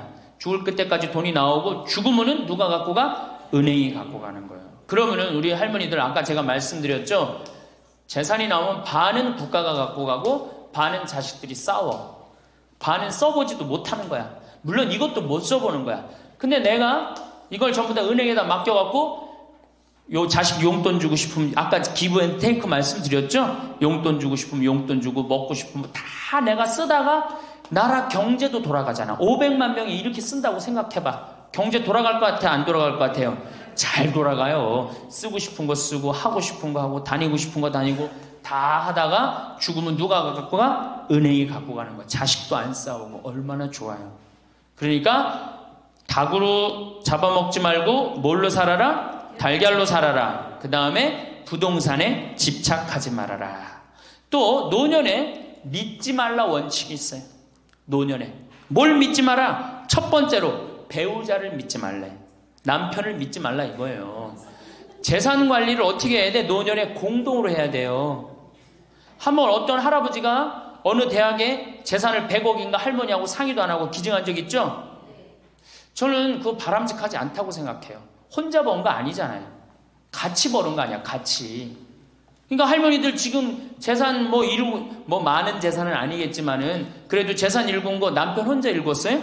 아니죠? 근데 남편이 할머니하고 상의도 없이 둘째 아들 보증 딱 써주고 왔어. 근데 그게 싹 날라가 버렸어. 그러면은 남편 보면 미워요, 안 미워요?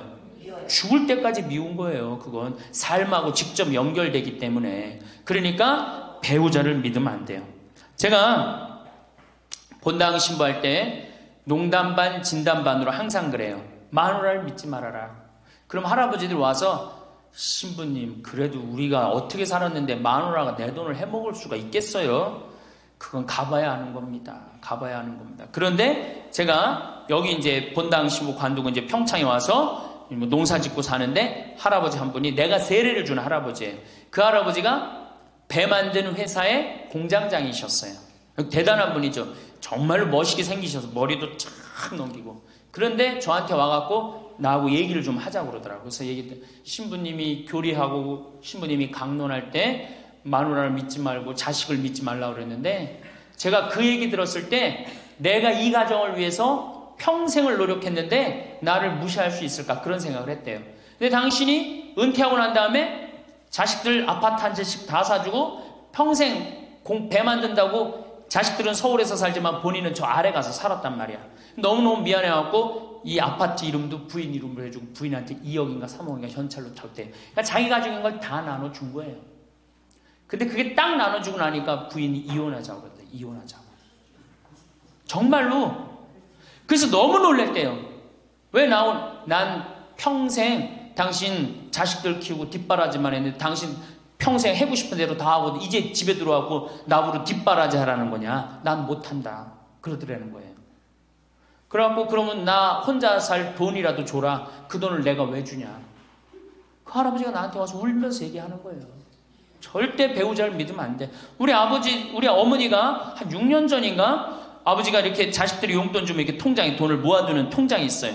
한 500만 원인가 600만 원 모아졌는데 어머니가 꼬신 거예요. 70이 돼서 여보 우리 살면 얼마나 사냐. 우리 수의나 좀 하나 해두자. 당신 거 내 거 나중에 자식들 불편하지 않게. 그럼 우리 아버지 또 착하니까 이제 갚는다고 어머니가 뭐 3월인가 4월에 돈 나오는 게 있으니까 1월 달에 수의하자고. 그래갖고 아버지가 줬대요.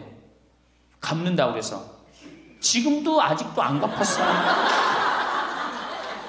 지금도. 이 마누라를 믿으면 안 돼요. 마누라를 믿으면.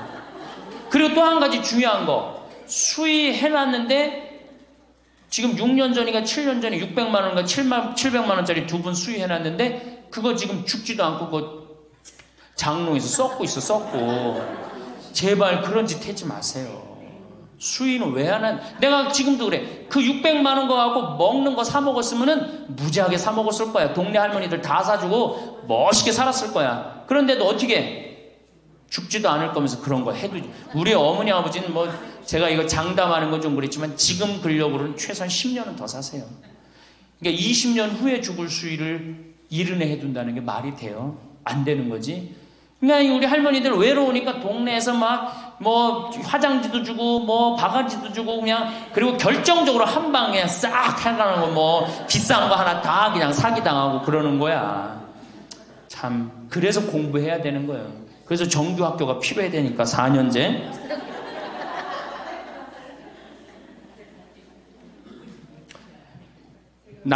배우자를 믿지 마라. 두 번째 누구를 믿지 마라? 자식을 믿지 마라. 올해 아주 재미난 통계가 하나 나왔어요. 자식을 고생해서 이 자식을 다 키웠잖아요. 자식이 생활비로 지원받는 게 70 넘은 부모님들이 자식한테 1년 동안 생활비 지원받는 게 100만 원이야. 100만 원. 40%의 부모님들이 자식한테 1년에 100만 원 지원받아요. 100만 원 지원받으면 한 달에 얼마일까요? 7만 원도 안 돼. 8만 원. 대학 졸업한 자식이 지원해 주는 건 얼마일까요? 대학 졸업한 자식이 146만 원이에요. 대학 졸업한 자식이. 그러니까 대학 졸업한 자식은, 대학 안 졸업한 자식은 9만 원 정도 부모한테 대주고, 대학 졸업한 자식은 11만 원, 2만 원 정도 대주는 거예요. 대학 보내나 안 보내나 늙어서는 어떻게? 똑같아. 그러니까 내가 자식 대학 보냈다고 호강할 거다. 그런 생각하지 말라는 거예요. 자식들이 투자는 저희에게 맡기시고 당신은 인생에 투자하십시오. 딱 쪽박 차기 쉬운 얘기예요. 지금 시대가 어떤 시대인데. 그래서 노년은 투자하는 시기가 아니라 뭐 하는 시기야? 관리하는 시기예요. 투자하는 시기가 아니라 관리하는 시기야. 노년은. 그러니까 우리 할머니들은 내가 가지고 있는 걸 얼마나 관리하느냐에 따라서 삶이 결정돼. 그리고 이 투자라는 거 재미난 얘기 하나 해줄게요. 또 자, 미국이 Invest Bank라고 그래. IB 은행이라고 그래요. 투자 은행이라고 그래. 미국 놈들이 우리나라 IMF 터졌을 때 자기네들 은행에서 투자 막 해갖고 우리나라 거 다 싼 값으로 다 사갔죠? 그 놈들 지금 어떻게 됐어요? 지금 미국이 어떤 꼴 나요? 10년 전 우리나라 꼴 똑같이 나왔고 나라 도산하게 생겼어요. 미국이. 투자라는 건 위험한 거예요. 투자라는 건. 이게 자본주의가 결코 좋은 게 아니에요. 자본주의가. 이 도둑놈들이지. 돈 모아갖고 가난한 거 뺏어갖고 열심히 일궈놓은 거 다 뺏어가고, 이게 현대 자본주의야. 좀 어려운 얘기하면 신자유주의라는 거야. 이건 뭐 알 필요도 없지만 하여튼 굉장히 나쁜 거예요. 미국 놈들이 주장했던 거고. 누가 반대한 거야? 요한 바오로 2세 교황님이 철저하게 반대하고, 지금 베네딕토 16세 교황님도 철저하게 반대한 게 바로 신자유주의예요. 신자유주의라는 게 뭐냐? 미국에 돈 많은 놈들이 우리나라 회사 살 수 있는 거. 그게 신자유주의예요. 그러니까 이 벽을 없앤 거예요. 나라의 벽을 없애갖고. 그런데 그 놈들이, 투자한 놈들이 지금 어떻게 됐어? 쫄딱 망하게 생긴 거예요. 그러니까 지금은 어디든 내가 가지고 있는 걸 잘 관리하는 게 훨씬 중요한 거예요. 우리 할머니들 지금 뭐 어디 땅 사갖고 땅값 뛰면 뭐 하려고. 내가 아파트 지금, 내가 어떤 할머니를 보니까 83살인데 판교에 청약을 했어. 판교에 청약을. 그럼 83살 먹은 할머니가 판교에 청약한 이유는 오로지 뭐 하나야? 자식한테 물려주려고 그러는 거. 왜? 10년, 뭐 지금은 또 제도가 바뀐다고 그러지만 10년 동안 그 판매를 못하게 돼 있어요. 아파트를 한번 사도. 안타까운 거죠. 그거 할 돈 있으면 10년 동안 할머니 시큰 쓰다 죽어야 되는데, 죽으면서까지 누구 생각하는 거? 우리는 자식들 생각하는 거야. 참. 근데 그 자식들이 그런 부모를 안 하냔 말이야. 아까 시 읽은 것처럼 자식 위에 쓰는 돈은 아낌없이 쓰건만은 부모 위에 쓰는 돈은 하나둘씩 따져보내. 자식들의 손을 잡고 외식함도 잡건만은 늙은 부모 위해서는 외출 한번 못하도다. 또 얘기하잖아. 애완동물 병이 나면 가축병원 달려간다. 그러니까 우리 할머니가 10번째라고. 맞아요. 그 자식들한테 뭘 그렇게 해 대냔 말이야. 제발 그러지 마세요. 다 쓰다가 남으면 누구한테 갖다 줘? 한시모님한테 갖다 줘. 한시모님한테.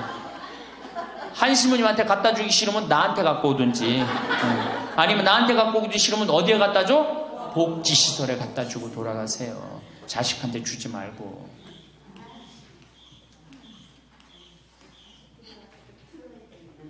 자, 이거 다 들어요. 평화방송 나중에 다 볼 거니까 걱정하지 마시고.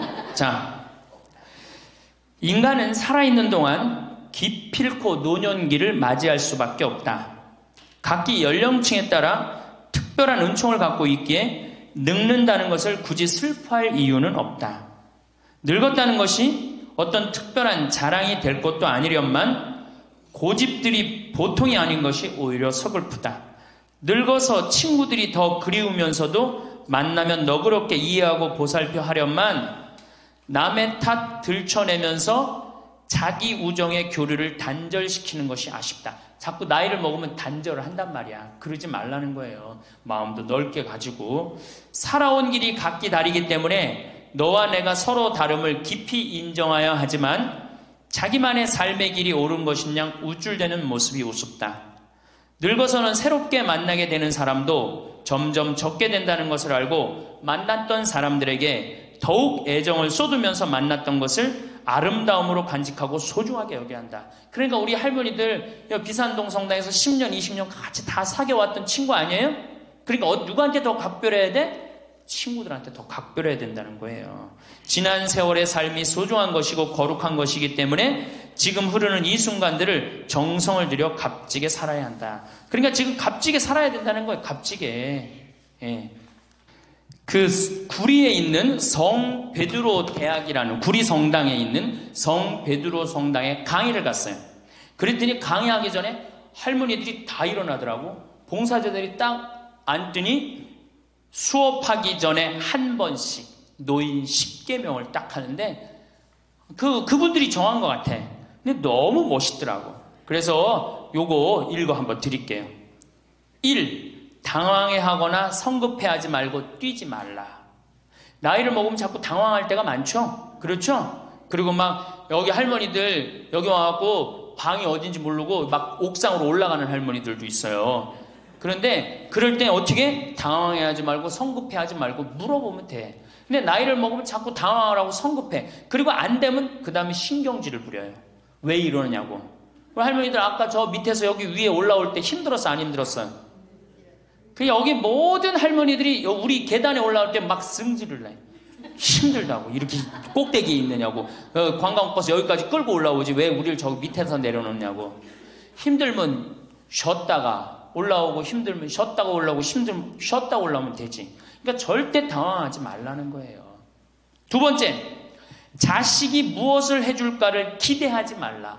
참 좋은 얘기 같아. 그러니까 할머니들이 서서 이걸 다 외우더라고. 자식이 뭘 해줄까 기대하지 말라. 거지근성을 버리라는 거예요. 거지근성. 누가 날 해줄까. 돈 제일 많이 깔고 있는 건 누구? 할머니, 할아버지들이 제일 많이 깔고 있는 거야. 근데 그거를 쓰는 방법을 모르는 것 뿐이죠. 이제 쓰는 방법을 배우세요. 내일 은행에 가갖고 잡히세요. 잡혀갖고 대출해갖고 한 달에 100만 원씩 딱딱 연금으로 이렇게 빼서 딱딱 쓰는, 돈 쓰는 재미로 늙어서 살아야지 그 재미 없으면 못 살아요. 네. 세 번째, 고집 부리지 말라. 고집 부리지 말라. 60년, 70년 살아온 가닥이 있잖아요. 그렇죠? 그러니까 그 경험을 절대 포기하지 않는 거예요. 그러니까 새로운 걸 안 받아들이는 거지. 예, 고집 피는 할머니들 많죠. 네 번째, 시샘하지 마라. 왜 이렇게 또 욕심이 많아? 나이 먹으면 그냥 옆집 할망구가 뭐 아들이 와서 뭐 했다고 그러면 그냥 참 속에서 그냥 부글부글 끓죠. 예, 시샘하지 말라. 다섯 번째, 공치사하지 말라. 이것도 참 좋은 것 같아. 공치사. 내가 니네들 어떻게 키웠는데? 내가 니네들 어떻게 키웠는데? 아플 때 업어서 밤에 이 약국에 달려가고 막 두들겨갖고 내가 너를 어떻게 키웠는데? 그냥 대동아 전쟁부터 뭐 이렇게 할 얘기가 많아. 얘기만 하면 그냥 대동아 전쟁에 시집와갖고 고생한 얘기, 6.25 전쟁 때 피난 간 얘기, 전쟁 끝나고 나는데 똥구멍이 찢어지게 가난하게 고생한 얘기, 그냥 줄줄이 그냥. 근데 우리 할머니들 과거 얘기하지 말아. 뭘 얘기해? 미래. 앞으로 뭘 할 거다. 내가 앞으로 3년 동안 돈 모아서 성지순례 갈 거다. 3년 동안 돈 모아서 내가 제주도 이시돌 목장 갈 거다. 내가 돈 모아갖고 뭘 할 거다. 미래를 얘기하란 말이야. 과거 얘기하지 말고. 심은 우리가 다 살았는데 다 살긴 뭘 다 살아. 아직도 20년, 30년 남아있는데. 여섯 번째, 날마다 샤워하라. 이것도 참 멋있는 것 같아. 날마다 샤워하라. 안 씻고 사는 할머니들 많죠? 그렇죠? 근데 날마다 샤워하는 거 참 좋은 것 같아. 날마다 속옷을 갈아입어라. 그렇죠? 그러니까 항상 깨끗하게 살라는 거예요. 항상 깨끗한 옷, 이쁜 한복 이런 것도 입고 곱게 좀 있으라는 거야. 맨날 이건 뭐 몸빼바지 비슷한 거 입고 그냥 돌아다니지 말고 파마도 좀 이쁘게 하고. 그러니까 내가 항상 하는 얘기 아니야. 여기 온 할머니들 지금 딸이 있는지 아들이 있는지 금방 구분이 돼. 아들만 있는 할머니는 어때?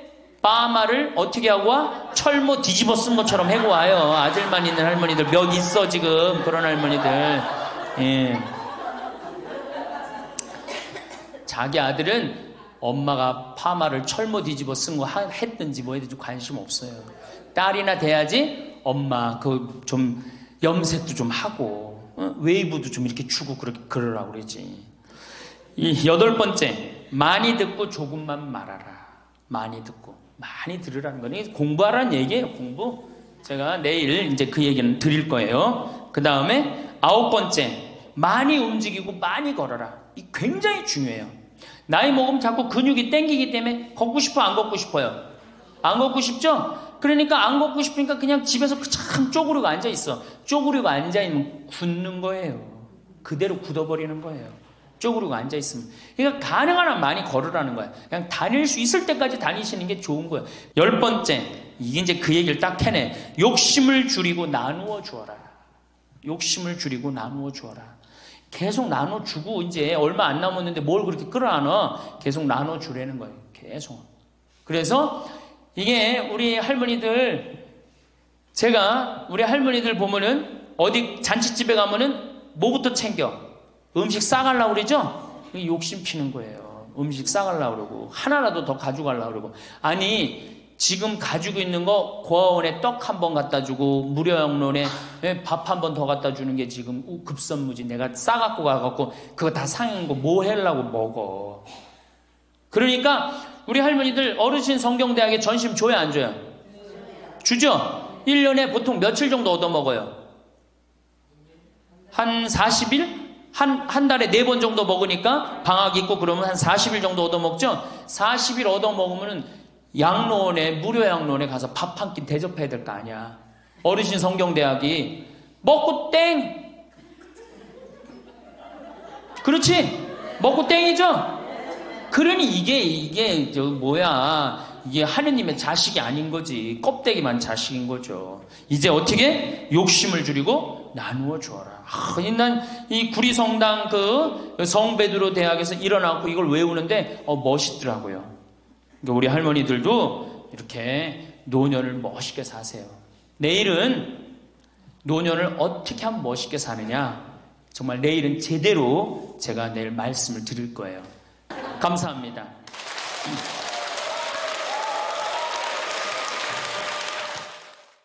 황창현 신부님은 노년에는 제발 자식 걱정하지 말고 내 노후 행복을 위해 어떻게 살아야 될까를 고민하라고 하십니다.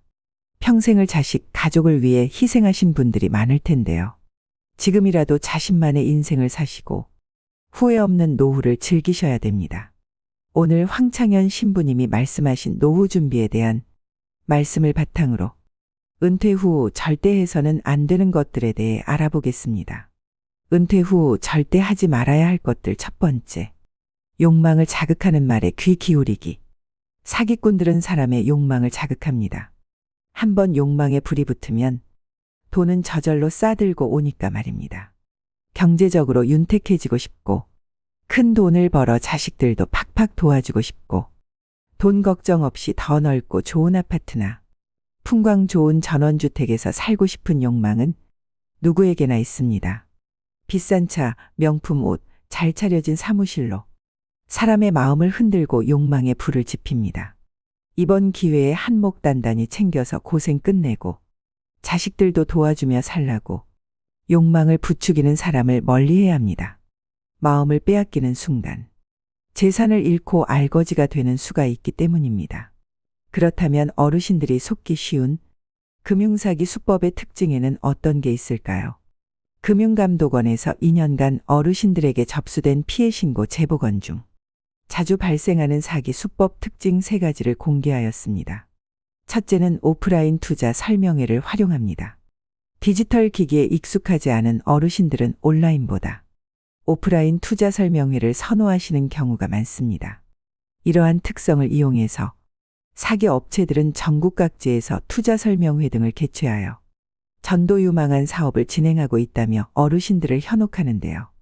사업은 주로 일반인들이 검증하기 어렵거나 생소한 내용인 경우가 대부분입니다. 둘째는 평생연금처럼 확정 수익을 지급한다고 현혹합니다.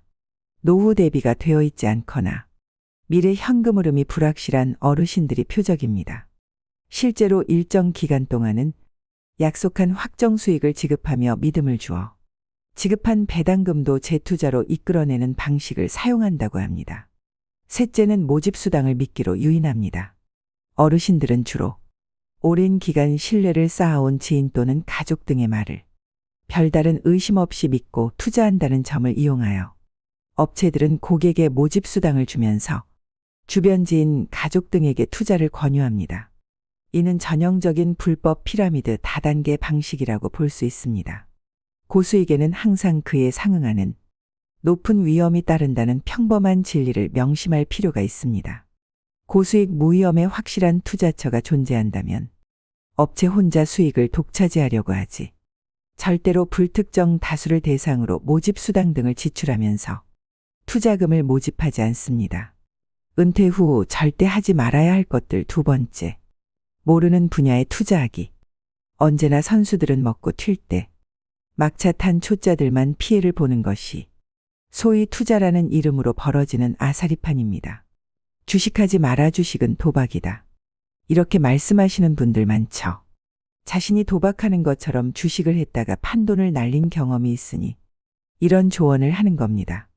어떤 분야에서건 문제는 공부도 하지 않고 전혀 그 분야에 알지도 못하면서 귀동냥으로 투자랍시고 판돈을 거는 사람들이 많다는 겁니다.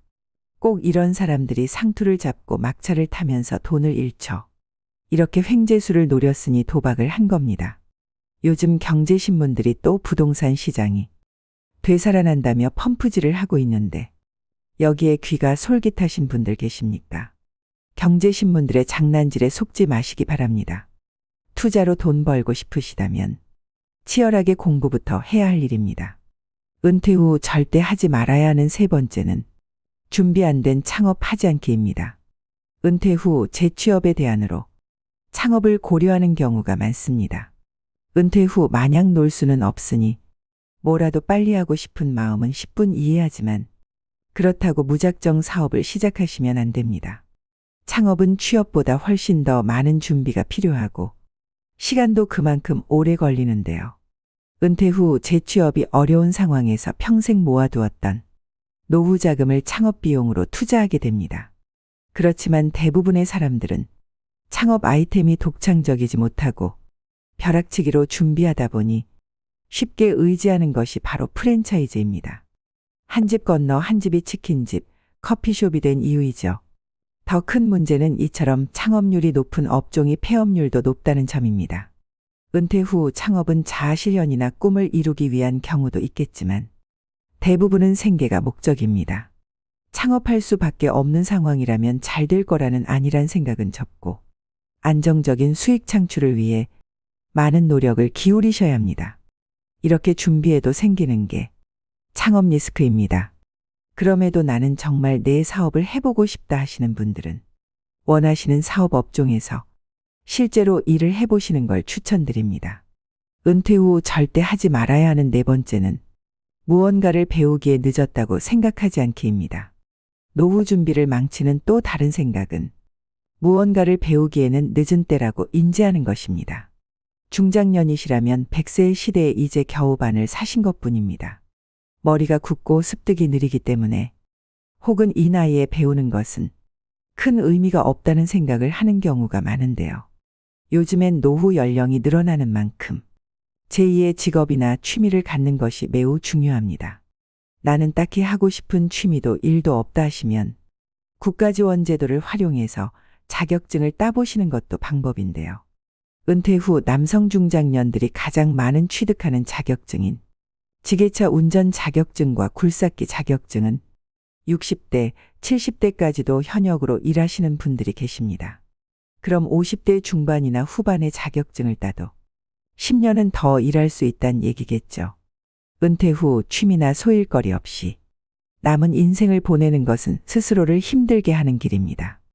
100세 이상 사신 분들에게 인생의 가장 황금기가 언제냐고 물었을 때 대부분의 어르신들이 60에서 80세였다고 대답했다고 합니다. 우리 인생의 황금기는 아직 오지도 않았습니다. 하지만 은퇴 후에 그저 뒷방 늙은이로 방에서 TV나 보면서 노후의 시간을 소비한다면 그 시간들을 우리 인생의 황금기로 만들지 못할 겁니다. 그 시간들을 어떻게 보내느냐에 따라 여러분 인생의 후반전이 달라질 수 있습니다. 자신이 정말 좋아하는 일을 찾아 은퇴 이후에 건강한 노후를 누리시는 것도 필요합니다. 은퇴 후 절대 하지 말아야 할 것들 5번째, 낙담하고 자책하기. 아직 젊어 체력도 문제없고 의욕도 여전히 하늘을 찌르고 능력도 뒤처지지 않았는데 어느 날 갑자기 믿었던 회사로부터 버림을 받는다면, 더군다나 자녀들이 아직 어려서 뒷바라지를 해줘야 할 기간이 많이 남아있다면 크게 속상할 수 있습니다. 앞은 캄캄하고 길은 보이지 않고 가족들 보기 부끄럽고 지금까지 무슨 헛짓거리를 하며 살았길래 이렇게 준비된 것이 하나도 없나 실감하면서 자책하게 됩니다. 낙담이 자책이 되고 자책이 분노로 번져 마음 한가득 화가 들어차서 결국 술로 삭히며 견뎌내는 사람들이 많이 있습니다. 자책하지 마세요. 세상이 미쳐 돌아가 그런 거지 우리들 잘못이 아닙니다. 낙담한 마음을 술로 달리기 시작하면 진짜 알코올 중독자가 되어 폐인으로 살아갈 수 있습니다. 은퇴 후 절대 하지 말아야 하는 6번째는 자식에게 재산 증여를 절대 서두르지 않기입니다.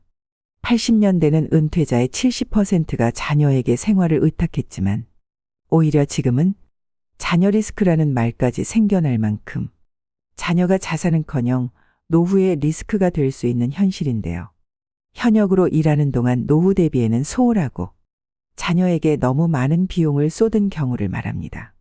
또 노후 자금은 어느 정도 마련해 놨다고 하더라도 자녀 리스크를 관리하지 못하면 노후 설계에 실패할 수밖에 없다는 얘기이기도 하죠. 재산 증여뿐만 아니라 자식 사업 자금이니 결혼 자금이니 하면서 과도하게 자녀를 지원하는 분들이 계십니다.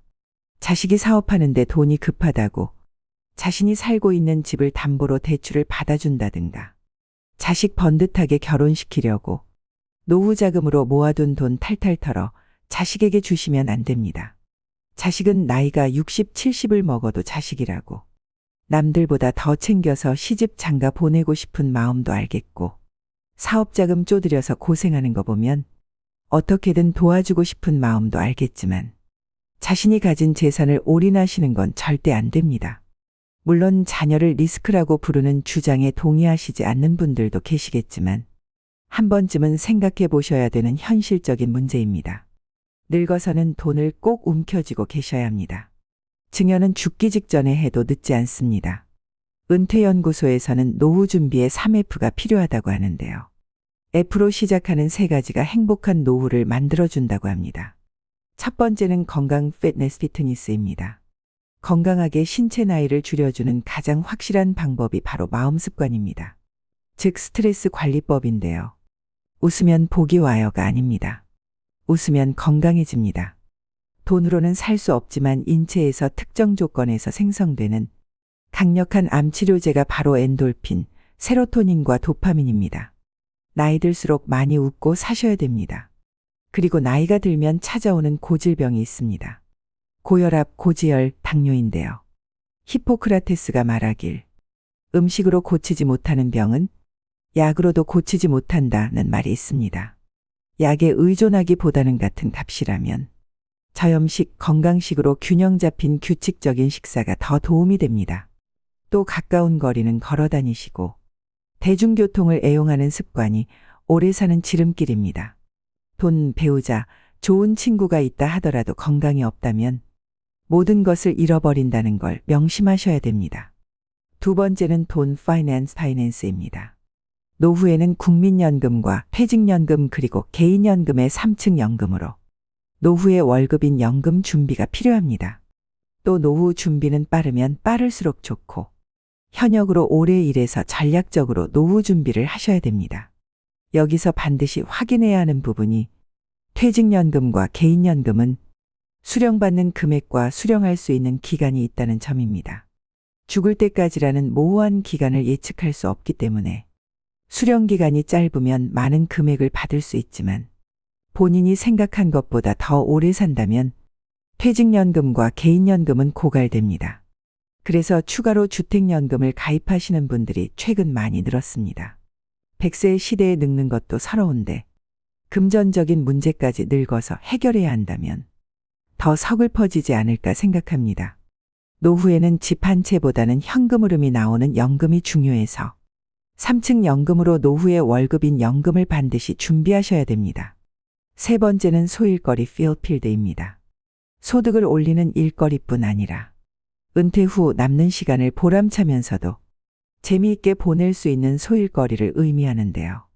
100세 시대인 만큼 은퇴 후 30에서 40년을 어떻게 보낼 건지, 은퇴 전에 미리 준비하고 노후에는 자신이 감당할 수 있는 비용도 고려하면서 취미를 만드는 게 좋습니다.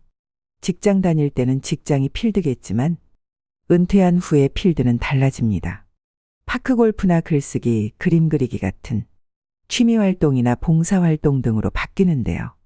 이때 다시 한번 강조드리는 점은 꼭 소득을 얻기 위한 일자리가 아니더라도 내 시간을 의미 있게 보낼 수 있는 소일거리를 찾아야 노후에 많은 시간을 알차게 보내실 수 있습니다.